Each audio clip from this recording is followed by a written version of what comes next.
Unvaccinated doctors and nurses were locked out of the Georgetown and Linden hospitals as the government enforced vaccination measures for those who refused to be vaccinated.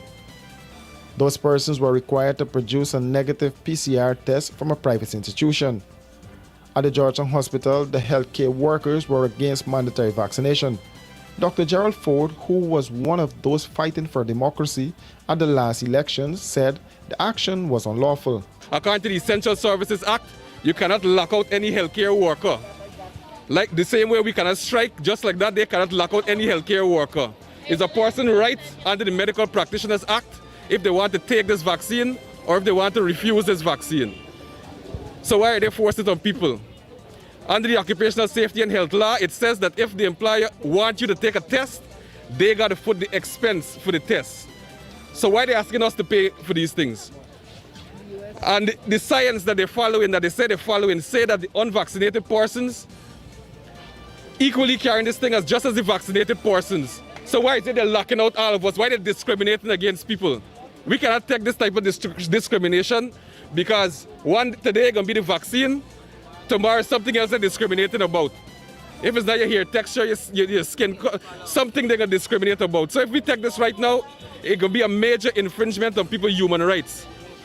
People's constitutional rights. They're locking people out of public service. You can't go to GRA, you can't go to housing. There's an infringement of people's rights. The other day they were locking people out of the hospital, sick people, locking out of the hospital. And we got constitutional right, unconditional constitutional right to access health care. How are we locking people out? Not opposed to vaccination, he posited that when the pandemic first hit Guyana, frontline workers were described as heroes. I personally went to work on the transition ward when this thing just started, where we didn't know anything about this pandemic. And at that point in time, we were asking for PPE, we were asking for risk allowance and all these things. And they didn't give us none of these things in the quantity that we're supposed to get it. And all the time they didn't tell you go home, they didn't tell you don't come to work. All the time you weren't a danger to your family then. Now all of a sudden you become a danger. All the time they're praising you as heroes, letting you in, giving you free pass and all these things. Now you come to work to do your work, they're locking you out of the place illegally. Because according to Article 12 of the Essential Service Act, the employer cannot lock out a healthcare worker or any worker that is associated with healthcare.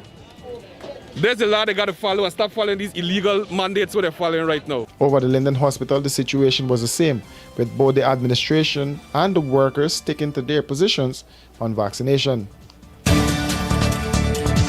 The Guyana Police Force has launched an investigation into physical and verbal abuse meted out to several of its officers at Purica on Wednesday, where they were addressing a report of noise nuisance.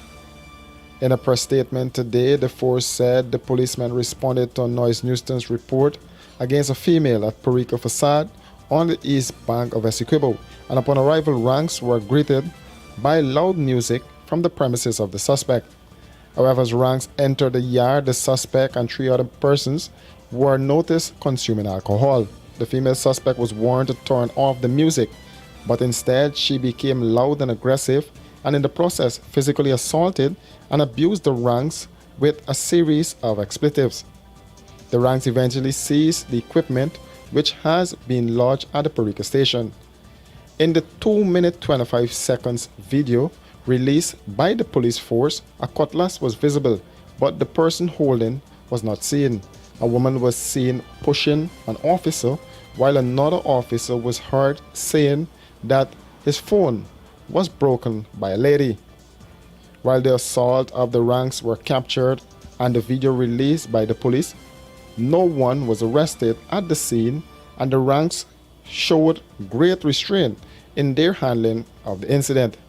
This saw many on social media questioning the police's response and drawing a comparison to their response to similar incidences.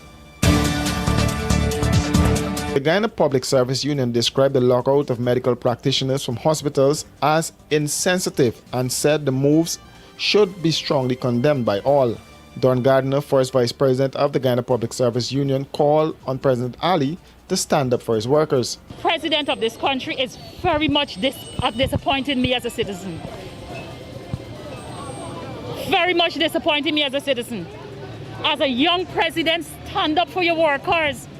Stand up for your workers. No, that is wrong, and it should be condemned not only by the unions in Guyana, but it should be condemned internationally. We want now the international community, all who were talking about democracy during the election, let them come out now and talk. Let them come out now and let us hear from them if the government action now is warranted. If the government action now is not against democracy. Let them talk now about democracy. We're there now. They were talking last year about democracy. We're there now. Let them come out and talk. We need to hear the voices.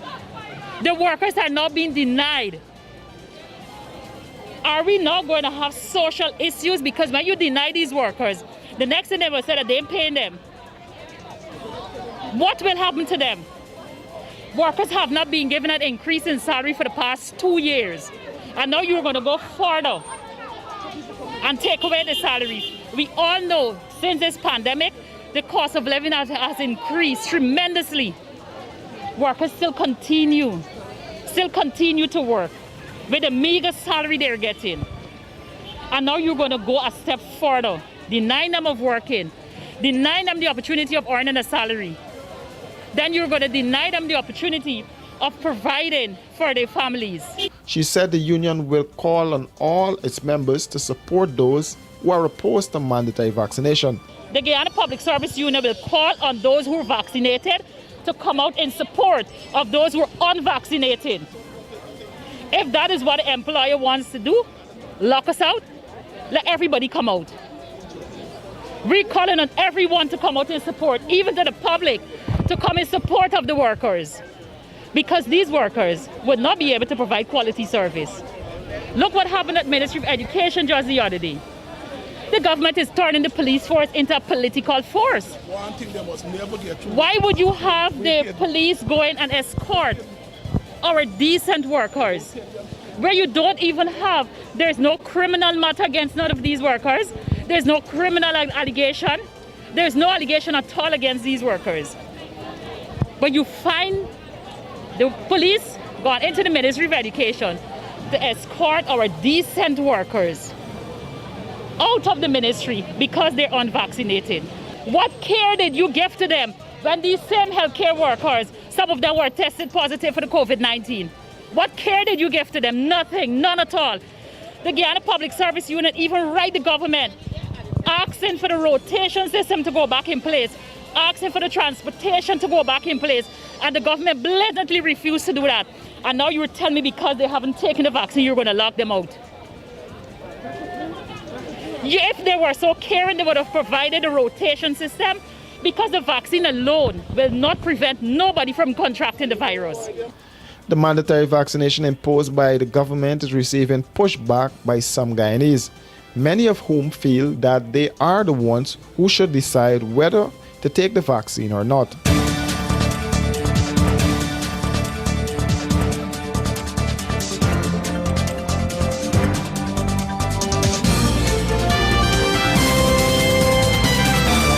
For these and other stories, do visit us at our website at www.rdproductionsgy.com.